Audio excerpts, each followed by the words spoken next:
குழம்பு மிளகாத்தூள் 1 டீஸ்பூன், மிளகாத்தூள் 1 டீஸ்பூன், மஞ்சள் தூள் 1/4 டீஸ்பூன், நல்ல மிளகு பொடி 1 டீஸ்பூன், ஒரு பாதி லெமன், டேஸ்ட்டுக்கு தேவையான அளவுக்கு உப்பு சேர்த்து கொஞ்சமாக தேங்கெண்ணெய் நல்லா மிக்ஸ் பண்ணிக்கிடலாம்.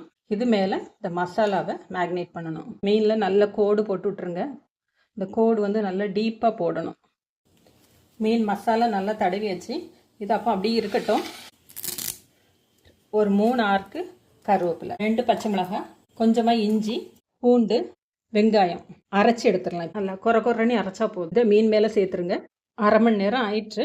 வாழை எல்லாம் எடுத்துடுங்க. ஃப்ளேமில் கொஞ்சம் காட்டி வச்சுட்டிங்கன்னா வெங்காயம், கருவேப்பிலை, மேக்னேட் பண்ணி வச்சுருக்கிற ஃபிஷ்ஷு, எக்ஸஸாக இருக்க மசாலா எல்லாமே அது மேலே வச்சுருங்க. மறுபடியும் வெங்காயம் வச்சுக்கிடலாம். இதை அப்படியே பேக் பண்ணிடலாம். பிரிஞ்சு வராமல் இருக்கிறதுக்காக ஒரே ஒரு கட்டு ஏர் ஃப்ரையரில் 190 டிகிரியில் 20 மினிட்ஸ். மீன் வந்து ரெடி ஆயிடுச்சு.